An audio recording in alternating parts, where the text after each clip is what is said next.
बोलो पशुपतिनाथ की जय। शंकर भगवान की जय। पशुपतिनाथ व्रत की कथा। ऋषि बोले, हे भगवान, हम पाशुपत व्रत के सुनने की इच्छा करते हैं, जिसे करके ब्रह्मादि भी पाशुपत हो गए। वायु बोले, समस्त पापों को दूर करने वाला रहस्य मैं आपसे वर्णन करता हूँ। यह पाशुपत व्रत अथर्वशीरस उपनिषद में प्रसिद्ध है। इसका काल चैत्र पूर्णमासी, शिव स्वीकृत देश, क्षेत्र, आराम, श्रेष्ठ लक्षण युक्त इसमें कहा है।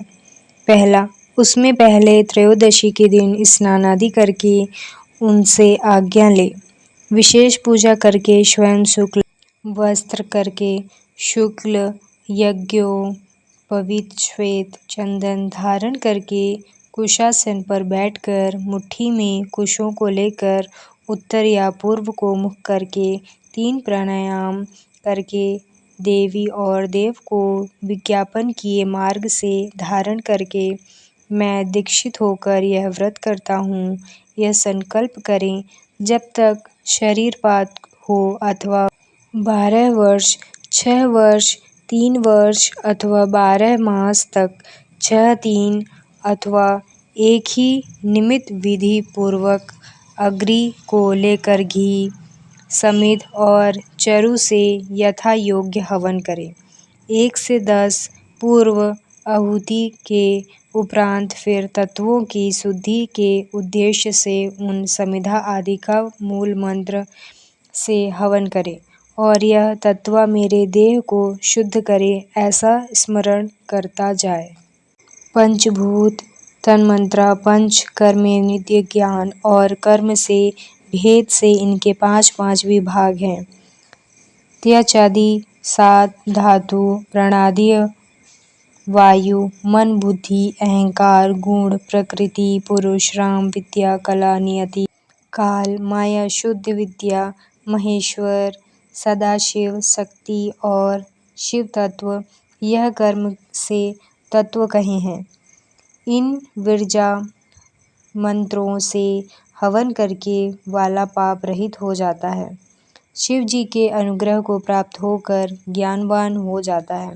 फिर गोबर लाकर उसका पिंड करके मंत्र पढ़कर सूंघकर उसे अग्नि में रखकर उस दिन व्रती फिर प्रातःकाल चतुर्दशी के दिन सब पहले दिन का कृत्य करके होम के पीछे रुद्राग्नि को शांत करके यंत्रपूर्वक भस्म ग्रहण करें। फिर जटा युक्त और मुंडित या केवल शिखा मात्र धारण किए हुए इड़ा पिंगला के बीच में सुषुम्ना है। यह मल रहित ब्रह्मस्वरूपिणी नाड़ी है। इसके बाईं ओर इड़ा, दाहिनी ओर पिंगला नाड़ी है। 11 से 20 गेरुआ वस्त्र या चर्मधीर वस्त्र धारण करें। एक वस्त्र धारण करें। वैकल्य वे मेंढला दंड धारण किए रहे। फिर चरण धोकर 2 बार आचमन करके अपने शरीर को उन हवन की भस्म से भूषित करें। यह 6 अथर्ववेद के मंत्र हैं। इनसे सिर से लेकर चरण तक स्पर्श करें। फिर इसी क्रम से सर्वांग में भस्म लगाएं। ओंकार युक्त शिवजी का उच्चारण करें।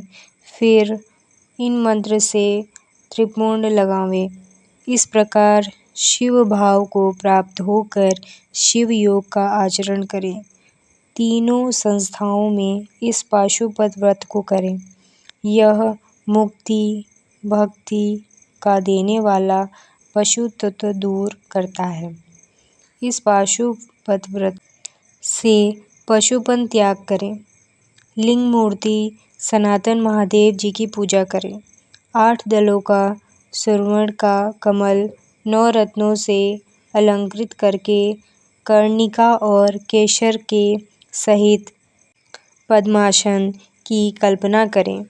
एक ऐश्वर्य होने पर करें तथा इसके अभाव में लाल श्वेत कमल स्थित करें।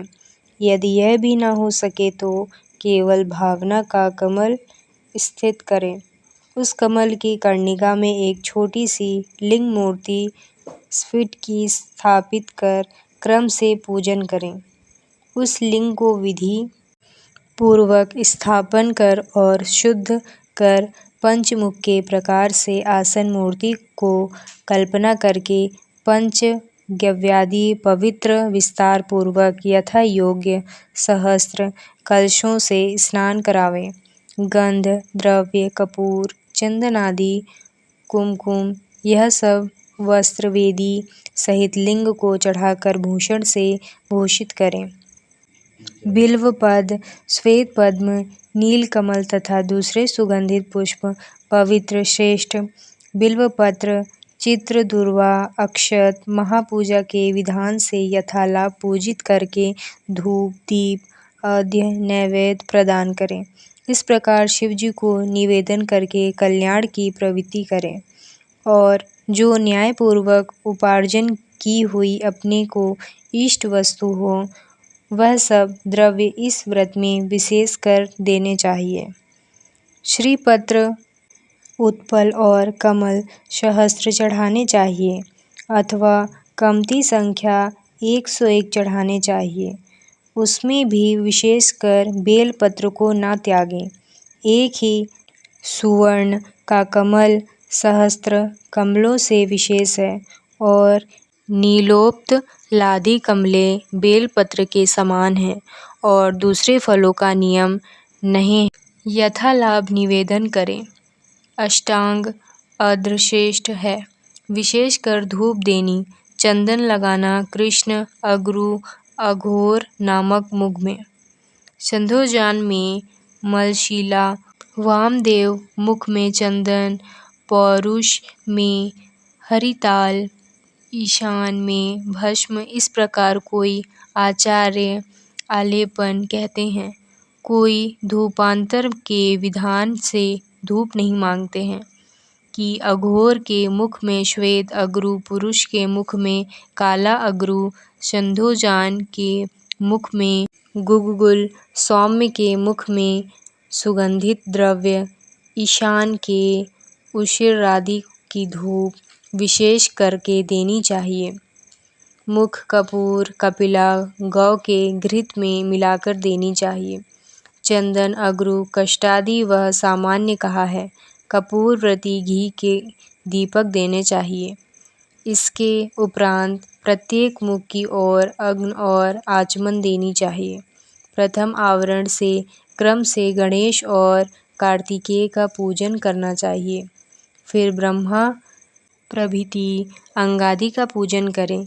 इस प्रकार प्रथम आवरण की पूजा करने पर दूसरे आवरण में चक्रवर्ती विघ्नेश की पूजा करनी चाहिए। तीसरे आवरण में भव आदि अष्टमूर्तियों का पूजन करना चाहिए। चौथे आवरण में महादेवादियों का तथा 11 रुद्रों की सब गणेश्वरों की पूजा करनी चाहिए।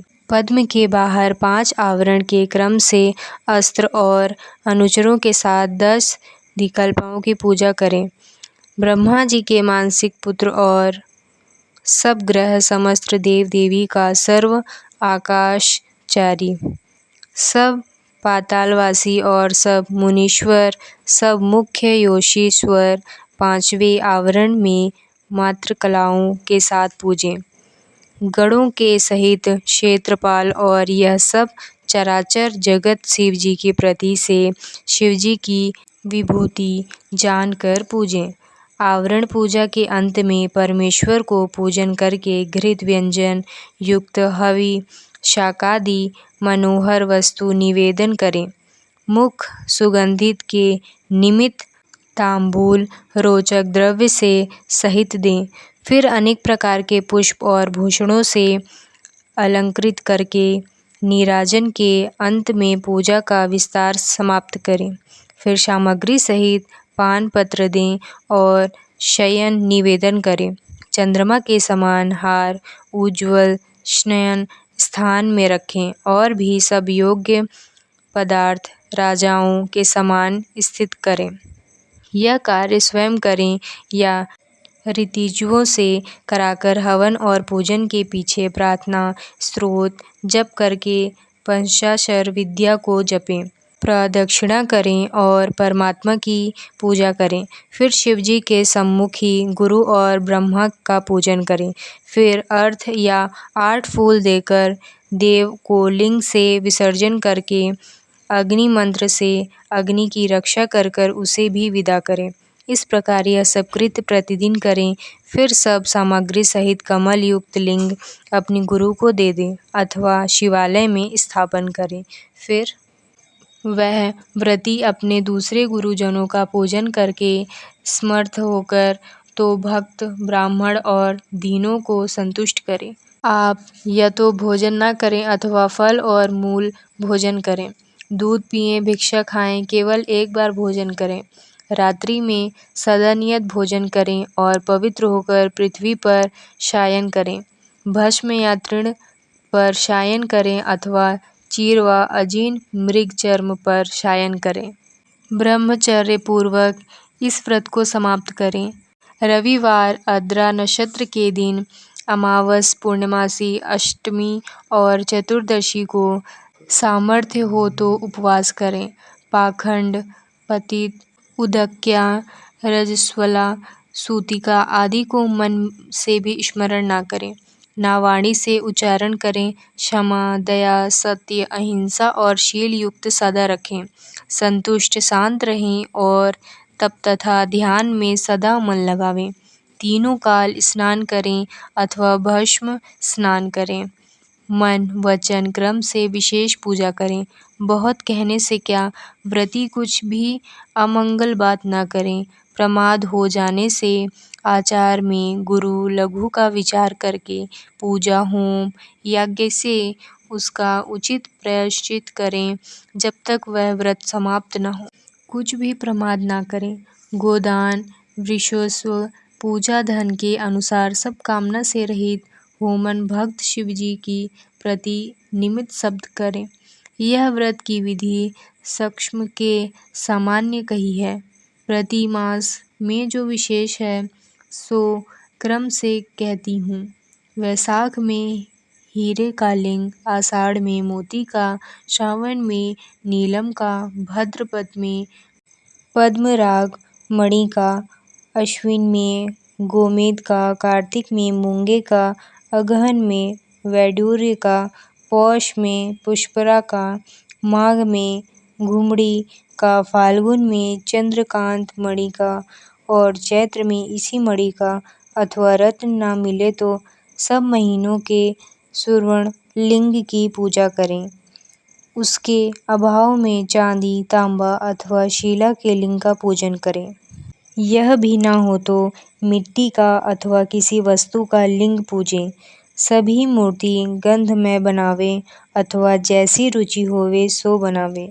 व्रत के अंत में अपना नित्य कर्म समाप्त करके सदाचरण युक्त व्रती पुरुष शिव और आचार्य का पूजन करें।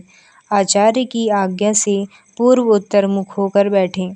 कुश का आसन, कुशा की हाथ में लिए प्राण अपान वायु को रोककर शक्ति के अनुसार मूल मंत्र को जप कर उमा सहित त्रमग्न देव का यान करके आज्ञा लेकर हाथ जोड़कर कहें, हे भगवान, आपकी आज्ञा से इस व्रत का त्याग करती हूँ। यह कहकर लिंग मूल से कुशों को उत्तर भाग में विसर्जन करें। फिर दंड, जटा, चीर, मेखला को भी त्याग करें। विधि पूर्वक आचमन करके पंचाक्षर मंत्र का उच्चारण करें। जो देहांत कर देहांत तक इस दीक्षा को सावधानी से करता है, इस व्रत को करता है, वह नैशिष व्रती कहलाता है। वही आश्रमों श्रेष्ठ महापशुपाल व्रती कहलाता है। वही तपस्वियों में श्रेष्ठ और महाव्रती है। उसके समान मुमुक्षुओं के कोई कृत्य नहीं है। जो यति नैष्ठिक होकर यह उत्तम नैष्ठिक है जो 12 दिन तक भोजन न करके इस व्रत को करे, वह भी तीव्र व्रत के कारण नैष्ठिक के तुल्य हो जाता है। जो शरीर में घृत लगाकर इस व्रत को करता है, 2-3 दिन भी करता है, वह भी नैष्ठिक हो। कोई निष्काम होकर इस व्रत को करता है और उसने निरंतर अपनी आत्मा शिवजी को अर्पण की है, उसके समान कोई दूसरा नहीं है। विद्वान ब्राह्मण भस्म लगाकर महापाप से उत्पन्न हुए पापों से छूट जाता है, इसमें संदेह नहीं। रुद्र अग्नि का जो परम वीर्य है वही भस्म कहलाता है। इस कारण सब काल में भस्म युक्त वीर्यवान होकर जो पुरुष भस्मनिष्ठ है, अग्नि के संगम से उसे सब दोष दूर हो जाते हैं। भस्म स्नान से पवित्र हुआ पुरुष भस्मनिष्ठ कहा जाता है। उसके शरीर में भस्म लगा है और जिसका त्रिपुर्ण भस्म से दीप्तिमान है। भस्म स्नान करके पुरुष भस्मनिष्ठ कह जाता है। भूत प्रेत पिशाच और बड़े बड़े भयंकर रोग भस्मनिष्ठ के समीप से दूर भाग जाते हैं, इसमें संदेह नहीं।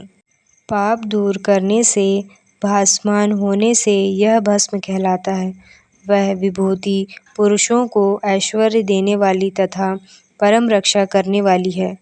अधिक भस्म का महात्म्य क्या कहें। व्रती भस्म स्नान करके स्वयं महेश्वर हो जाता है। यही भस्म परमेश्वरी और शैवों का परम अस्त्र है। इसके उपयोग के तप में आपदा निवारण की है। इस कारण सब प्रकार के यंत्र से पाशुपत व्रत करना चाहिए। धन के समान भस्म संग्रह करना चाहिए और भस्म स्नान से प्रीति करनी चाहिए। ऋषि बोले, धौम्य के बड़े भ्राता उपमन्यु ने बाल्यावस्था में दूध से निमित्त पत किया था। उसे शिवजी ने प्रसन्न होकर क्षीर सागर दिया, परंतु उस बालक को शिव शास्त्र की प्रवक्ता किस प्रकार प्राप्त हुई और वह किस प्रकार शिवजी का सद्भाव जानकर तप से निरत हुआ। तप करते समय उनको किस प्रकार ज्ञान प्राप्त हुआ और उन्होंने रुद्रागी के परम वीर्य भस्म से कैसे रक्षा प्राप्त की, सो कहिए। वायु बोले, हे यह उपमन्यु कोई साधारण बालक नहीं थे जो ऐसा तप किया था। वह महात्मा भृगुपाद मुनि के पुत्र थे, जन्मांतर में सिद्ध थे, परंतु किसी कारण से अपने प्रात्व के भ्रष्ट होकर कुमारता को प्राप्त हुआ। इस कारण महादेव जी के प्रसाद से और होने वाले भाग्य के बल से दुग्ध की इच्छा से ब्याज के तप करके महादेव जी की कृपा के द्वारता को प्राप्त हुए। इसी कारण शिव जी के उनसे निमित्त गणेशत्व कुमारत्व के सहित दुग्ध का सागर प्रदान किया। इसी शिव जी के अनुग्रह के कारण उनको ज्ञान शास्त्र प्राप्त हुआ और कुमार अवस्था में ही उसे धारण करने की शक्ति प्राप्त हुई। इसी से उनको कुमार अवस्था में शिव शास्त्र की स्वीकृति हुई। जैसे ज्ञान सागर कुमार के मुख में नंदी के ज्ञान पाया था, इसी प्रकार शिव ज्ञान की प्राप्ति में इसका कारण देखा है। दुग्ध के कारण साक्षात अपनी माता के शोक भरे वचन सुने। किसी समय उसने अपने मामा के आश्रम में बहुत थोड़ा दूध पिया। मातुल के पुत्र से उसने ईर्ष्या की, जो कि क्षीरपान से तृप्त था। दूध पीकर मामा के पुत्र को आनंद से बैठा हुआ देखकर व्याघ्रपाद का पुत्र उपमन्यु प्रेम से माता से बोला। उपमन्यु बोला, हे माता, ये महादेव भागे, हे तपस्विनी, मुझे भी गौ का स्वादिष्ट दूध दो, मैं थोड़ा सा पी नहीं पाऊंगा। गरम गरम ला। वायु बोले। पुत्र के वचन सुनकर उसकी तपस्विनी माता व्याघ्रपाद की स्त्री बड़ी दुखी हुई। आदर से पुत्र को आलिंगन करके लड़खड़ाए अपने को निर्धन मानकर दुख से विलाप करने लगी। इधर महाकालिंतमान बालक उपमन्यु बारंबार दूध की याद करके बारंबार रोते हुए उससे दूध मांगने लगे। तपस्विनी दृढ़ स्त्री ने उसके हठ को जानकर उसकी शक्ति के लिए एक उपाय सोचा। जो बीज उस स्त्री से प्राप्त किए थे, उसको देखकर और पीसकर उस मनस्विनी से उसमें जल मिलाया। बेटा आओ, ऐसा सास पूर्वक कहकर उसने आलिंगन कहके दुख बनावटी दूध दिया। वह बालक माता के दिए बनावटी दूध को पीकर व्याकुल होकर माता से बोला, यह दूध नहीं है। तब वह देखकर पुत्र का सिर सूंघकर दुखी होकर अपने हाथ में कमल समान नेत्रों के आंसू पोंछकर बोली, सब रत्नों से पूर्ण नदियाँ स्वर्ण पाताल में सबको प्राप्त हैं। यह जो भाग्यहीन और शिव भक्ति रहित है, वे उन्हें नहीं देख पाते। राज्य, स्वर्ग, मोक्ष, दूध से भोजन में वाणी प्राप्त कर नहीं सकते, जिन पर शिव जी प्रसन्न नहीं हैं। यह सब शंकर जी की कृपा से मिलते हैं, अन्य देवताओं से नहीं। अन्य देवताओं के मन में लगाने वाले दुख में व्याकुल होकर भटकते हैं। हम वनवासियों को दुग्ध कहाँ प्राप्त हो सकता है? हे पुत्र, कहाँ तो दूध के साधन और कहाँ हम वनवासी। सब प्रकार के अभाव से, दरिद्रता से मैं भाग्यहीन हूँ, जो कि मैंने जल में पिट्ठी डालकर तुझे असत्य दूध बनाकर दिया था। तूने मामा के घर में औटा हुआ थोड़ा दुग्ध पान किया था, इससे तुझे स्वाद विदित है। उसको स्मरण करके मुझे दूध नहीं दिया, ऐसा कहकर रोता हुआ मुझे दुखी करता है। बिना शिव जी की कृपा से तुझको दूध प्राप्ति न होगी। उन्हीं शिव जी के चरण कमल की पार्वती और गणों से सहित आराधना करो। जो उनको भक्ति से कुछ भी स्मरण किया जाए, वह सब संपत्तियों का कारण है। हमने धन देने वाले शिव जी की पूजा नहीं की। वह कामना वालों को यथा योग्य फल देते हैं। धन के उद्देश्य से हमने पहले शंकर जी को नहीं पूजा, इससे हम दरिद्र हुए और तुम्हें दूध नहीं मिल सका। हे पुत्र, पूर्व जन्म शिवजी के उद्देश्य से या प्रभु विष्णु के जो उद्देश्य से जो दिया जाता है, वही मिलता है। इस प्रकार माता का शोकादि का सूचन सत्य वचन सुनकर बालक होकर भी पश्चाताप करके हुए प्रबलता से बोला। उपमन्यु बोले, हे माता, शोक मत करो। यदि संभाव शिव हैं तो हे महाभागे, शोक त्यागे, सब भला होगा। हे माता, मेरे वचन सुनो। यदि महादेव जी हैं तो शीघ्र व देर में हैं, उन्हें प्रसन्न करके दूध का सागर ले आऊँगा, जो कि कभी घटेगा नहीं। वायु बोले, इस प्रकार उस महामती बालक के वचन सुनकर प्रसन्न होकर उसे बुद्धिमती माता बोली, हे तात, मेरी प्रीति बढ़ाने वाली शुभ वार्ता तुझमें विचारी। तू देर मत कर, सांब का भजन कर। परम कारण शिव जी सबसे अधिक हैं, सारा जगत उन्हीं का किया हुआ है। ब्रह्मा जी आदि उनके दास हैं, उन्हीं की प्रसन्नता से ये सब ऐश्वर्य है। हम उन प्रभु के दोस्त हैं, उन लोग के कल्याण करने वाले शंकर जी के सिवाय अन्य को मैं नहीं जानती। अन्य देवताओं को छोड़कर मन, वचन, कर्म से उन्हें शिव जी को पार्वती सहित, गणेश सहित परम प्रीति के भजन करना चाहिए। उन देवाधिदेव, वरदायी, मंगलदायी शिव जी का ओम नमः शिवाय यही मंत्रवाचक है। ओमकार सहित जो 7 करोड़ मंत्र हैं, वह इसी से लय होकर फिर इसी में ही निकलते हैं।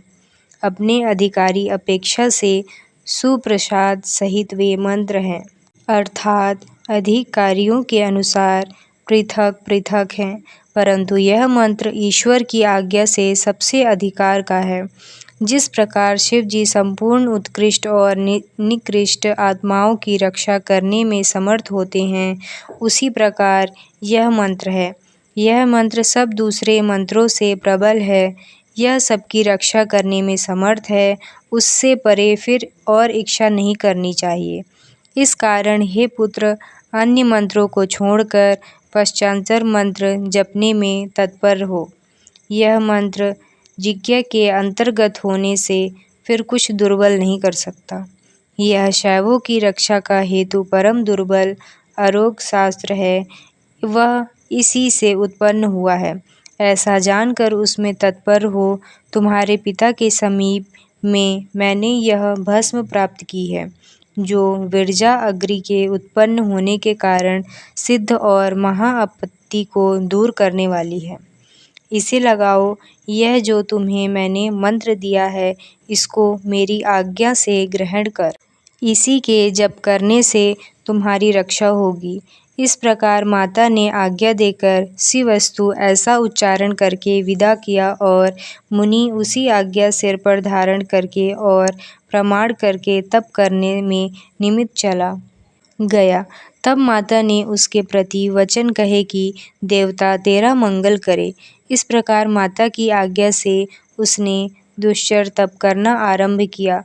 हिमालय पर्वत पर प्राप्त होकर वायु भ्रमण करता हुआ 8 इष्टिकाओं का स्थान बनाकर मूर्तिका का लिंग निर्माण करके वहाँ गण और पार्वती के सहित महादेव जी का आवाहन करते भक्तिपूर्वक पंचाक्षर मंत्र से ही वन के उत्पन्न हुए पत्र और पुष्पों से बहुत काल तक पूजा करता हुआ परम तप और आरंभ किया।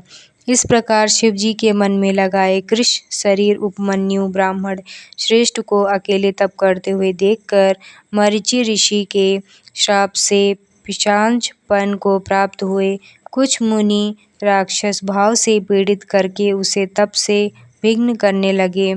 वह उसने पीड़ित होकर भी किसी प्रकार के तप से करते हुए और सदा नमः शिवाय इस प्रकार आंतरण के समान शब्द करने लगा। उस शब्द को श्रवण करके वह ब्राह्मण कुमार उपमन्यु के तप से चराचर मुनि तथा जगत प्रदीप्त हुए। वायु बोले, तब सब देवता प्रदीप्त अंग होकर वैकुंठ में नारायण के पास हट करने गए।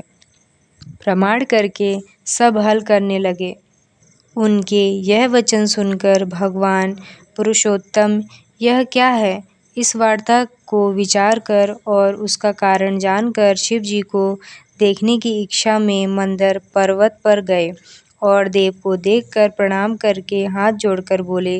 विष्णु जी बोले, हे भगवान, कोई उपमन्यु नामक ब्राह्मण दुग्ध पाने के निमित्त जगत को दुग्ध करता है, तप करते हुए उस आप निवारण करें। विष्णु जी के यह वचन सुनकर देव महेश्वर जी बोले, आप अपने स्थान को जाइए, मैं बालक का निवारण करूँगा। शिव जी के वचन सुनकर देव वल्लभ विष्णु जी उन सब देवताओं का समाधान करके अपने लोक को चले गए। इसी अवसर पर देव शिव जी इंद्र जी के रूप में उस स्थान पर जाने की इच्छा करने लगे। तब शिव जी श्वेत हाथी पर चढ़कर उस ब्राह्मण के आश्रम में गए। इंद्र वेश का धारण किया। सुर असुर सिद्ध महोरग उनके साथ गए। तब उस विभु के निमित्त बाल व्यंजन से विजित किया गया और वाम हाथी में शची सहित सुरेंद्र के ऊपर श्वेत छत्र धारण किया गया। उमा सहित इंद्र रूपधारी शिव जी महाशोभित हुए और छत्र चंद्रमंडल से शोभित मंदरम के समान शोभित हुए। इस प्रकार ईशान इंद्र रूपधारी शिवजी को देखकर महामुनियों की में श्रेष्ठ उपमन्यु प्रणाम करके स्वयं बोले। उपमन्यु बोले, हे देवेश्वर, आपने स्वयं आकर मेरा आश्रम पवित्र किया। जो आप जगपति देवताओं में श्रेष्ठ इंद्र प्राप्त हुए हों। इस प्रकार कहकर उपस्थिति हुए ब्राह्मण को इंद्र रूपधारी शिव जी में गंभीर वाणी से बोले, हे सुवत्र, मैं तेरे इस तप से बहुत प्रसन्न हुआ हूँ। तू वर मांग। हे मुहामनि, हे धौम्य और अग्रज, मैं तेरे सब मनोरथ पूर्ण करूँगा। जब इस प्रकार शिव रूपी इंद्र ने कहा, तब वह मुनि श्रेष्ठ शिव जी में भक्त हो यही हाथ जोड़कर बोला। यह सुनकर इंद्र बोले, तुम नहीं जानते कि मैं देवताओं का राजा हूँ, तीनों लोकों का अधिपति इंद्र हूँ। सब देवता मुझको नमस्कार करते हैं। हे विपत ऋषि, तू मेरा भक्त हो, सदा मेरी अर्चना कर, तेरा कल्याण हो। मैं ही तुझको सब कुछ दूंगा। निर्गुण रुद्र को त्याग दे। निर्गुण रुद्र से तेरा क्या कार्य बनेगा, जो देवताओं की पंक्ति से बाहर होकर पिशाचपे को प्राप्त हुए हैं।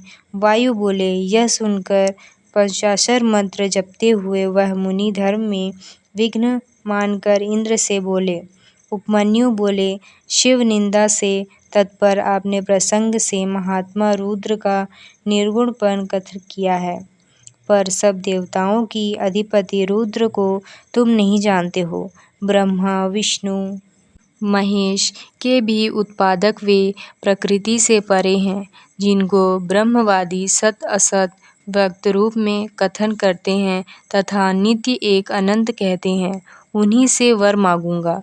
हेतुवाद से रहित संख्या योग के अर्थ देने वाले परम रूप हैं, ऐसा जानकर जिनकी उपासना की जाती है उन्हीं से वर मांगूंगा।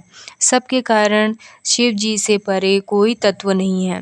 ब्रह्मा विष्णु आदि देवताओं से निर्माता गुण से वही विभु हैं।